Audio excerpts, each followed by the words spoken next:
What's up, gamers? I've been to Hansa Park twice before, 2014 and 2018. And you know what? I rode some rides, roller coasters, water rides, and other things as well. In total, I've ridden 12 rides over the 2 visits, and I'm gonna give you my top 10 rides that I rode when I was there. Keep in mind that there are some rides that you might expect on this list that are not gonna be there, specifically something like Super Splash and especially Highlander. I have not ridden those. Number 10 is Royal Scotsman, and I'm gonna be honest, this is not a very good family coaster in my opinion. Personally, I think the layout is rather boring. It's just a regular Vekoma Junior coaster. It doesn't really do a whole lot, but the thing that keeps this even more down than the other one I've done is just that it's also rough. It can be kind of painful, this ride. It hurt when I rode it. I did not like this ride at all. It's definitely one of my lesser favorite family coasters, and honestly the only redeeming factor to it for me is the fact that it goes through Nessie's loop, which is kind of cool. Now I haven't ridden this or Nessie since they both got their new Scottish theming, so you gotta take that out of it. I don't know how that is. Again, I visited in 2018, which is 3 years ago, so take it all with a grain of salt. The 9th spot goes to Crazy Mine, and the thing about this Mauer Wild Mouse coaster is that it's I don't know. I found it quite painful last time I rode it. For some reason, I was told I was supposed to sit in the middle of the car, so I covered 2 seats because I was alone. That's weird as hell, but that's what I was told. It hurt. I did not like that shit. Now, the theming is pretty cool, and the forces on there, the laterals and so on, are actually pretty solid. It's a good Wild Mouse for that. I just really need to ride this again without sitting in a painful position, because the theming is great. There's really good Western theming, and it's a really pretty ride. It's a really cool atmosphere that it brings, and again, it's a good Wild Mouse except for the fact that it fucking hurt when I rode it. So Catapultin I'm kind of mixed on. The thing about this ride is, it's one of those where it really depends on you in regards to how good this ride is. It's a Gerstlauer Skyfly, and just like the Sky Rollers, the purpose of this ride is to spin yourself by tilting your wings on your side and stuff. Basically, you're supposed to rotate yourself upside down, and to some it's pretty easy, and to some it's pretty hard. And this is definitely the one I've ridden where it was the absolute hardest for me to spin upside down. I could not get upside down at all. Plus, because of how it moves, that it moves in this tilted loop motion, that motion made it even harder for me to spin, and I didn't really see anyone else spinning when I was there. I saw like one person give it a go and somewhat succeed.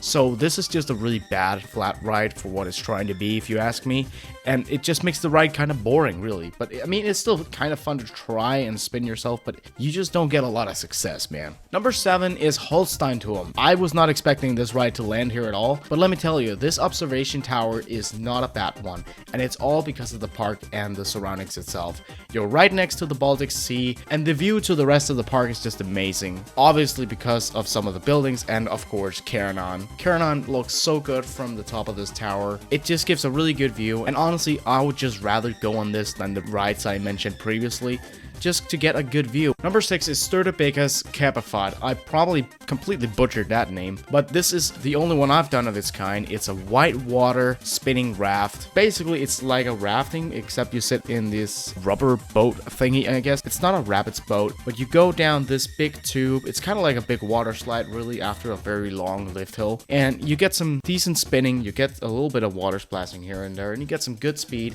and then at the end, you hit the water. And quite frankly, it doesn't really do a whole lot, but it's a pretty fun ride to go on with a family. It certainly could be a lot worse. I mean, this ride is a solid water ride. I don't quite remember it that well, honestly. This is one of those rides I didn't ride since 2014, to be honest. I still really enjoyed it though when I rode it. It was a pretty interesting ride, and I honestly don't have any more to say about it. Just get out and give it a go. Do it. Number 5 is Wildwasserfahrt der Wasserwolf am Ilmense.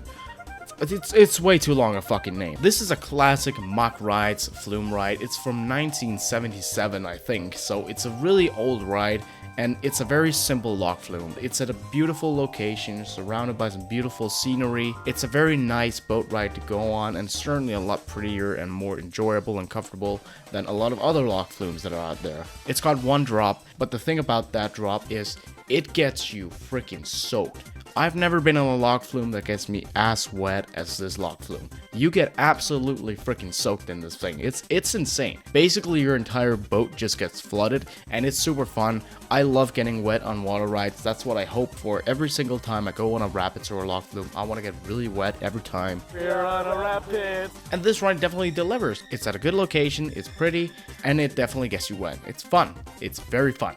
Now, I'm not gonna lie, this top 4 is gonna be pure roller coasters, and we're starting out with a family coaster from Gerslauer, which is the Schlange von Midgard. When it comes to the layout, this roller coaster is a pretty basic family coaster. It has a few twists and turns, a little hill here and there. Its first drop is actually pretty solid, and it does actually give a nice whip in the back, so that's actually pretty good.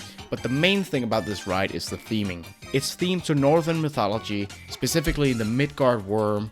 There's a story about 2 little kids and I believe an old man that I always thought was Odin, but apparently it's fucking not. It goes 2 cycles and there's a little pre-show. It's just a really enjoyable family coaster that gets you properly immersed in the story and basically just the experience itself. It has a very nice atmosphere. Honestly, I just really enjoy this family coaster. It's a solid family coaster layout wise, and the theming just tops it off. Number 3 is Nessie. Now, as I said, I have not been here since it got all its new theming. It's got some really cool theming now and a soundtrack and everything, and it's been painted black and so on.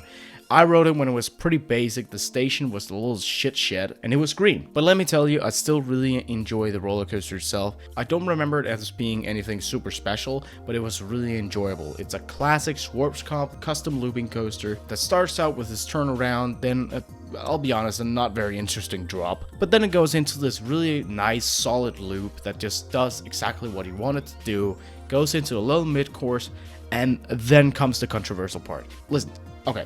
Everyone keeps telling me that this drop gives amazing ejector airtime in the back row, right? Last time I rode it, I was in the back row and I don't remember shit. Now, I think I might have been distracted. Maybe I was talking with the guy I was riding with or something. I don't know. I just don't remember the airtime. But I trust people and I believe that the airtime is there. After that, the ride gets pretty boring. There's a little not very interesting hill and then a helix and then a tunnel with a brake run that basically makes you deaf. But besides that, I still really enjoy the coaster. It just has such a charm to it, and I can only imagine how good it is now, especially after I actually experienced that airtime and the new theming. And that loop is just a really solid loop. It's very floaty and forceful at the bottom. This is just generally a very good old coaster. I don't think it has anything on the sorts of Mindbender and Shockwave, if I were to guess. But I'm still very excited to ride this ride again. The top 2 now is pretty obvious. I mean, come on. Number 2 is Flucht von Novgorod. Now, this actually recently got renamed from Flucht von Novgorod to Flucht von Novgorod. They added that little T in there, which is stupid, and they should change it back. This is a very cool Gerslauer Eurofighter. First of all, it's very well themed.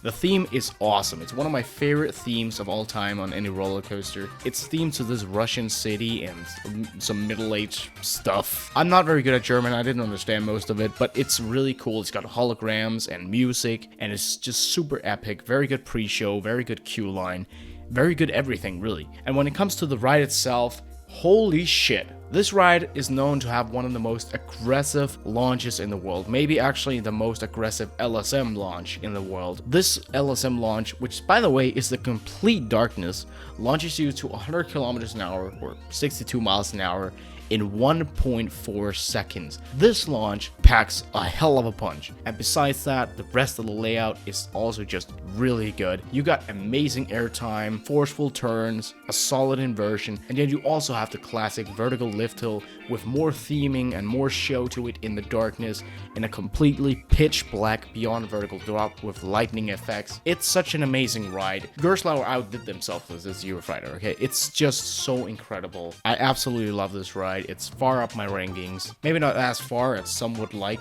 But let me tell you guys, this is a very good reason to come to this park, apart from our number 1 spot, Der Schwur des Kerner. Now, I bet most of you probably have heard of Kerner by now. This is the biggest Gerstlauer infinity coaster in the world, at least as of right now, before Cedar Point builds one. But basically, this 240 feet tall hyper coaster of a powerhouse is easily the best roller coaster I've ever ridden. This is my #1 ride of all time. The coaster itself is just incredible, but it's all about the entire experience, okay? Basically, you start out with an amazing queue line, then an awesome system for how you get your seat assigned with some amazing theming and epic music. It's just... I knew this was my favorite roller coaster before even taking my seat. Let me just say it like that. Then you have this awesome, massive vertical lift hill that goes all the way up to the 240 feet. And remember, this ride is with lap bars. I just want to remind you guys of that. You then go over to this vertical twisted drop outside of the tower and into this massive non-inverting sea serpent roll, which is just so intense, and the drop is intense. Everything on this ride is just super intense, okay? You definitely get grayed out. You get some great airtime over the entire layout, hills and turns, great laterals, really good whip, insane stingle dives, and then finally one last really hang-timey hardline roll. It might have a bit of a rattle, which some people don't like, of course, but honestly, I did not even notice it when I rode it. You guys need to ride this, because besides that, the theming and everything is just amazing. Again, just with the theming alone, I knew this was my favorite roller coaster, even before all the intense things started. It's gonna take a lot for anything to beat this for me, and I don't know if anything ever will. So get your ass to Hansa Park and ride Karen on, bitch. And besides that, I hope you have a great day. Bye!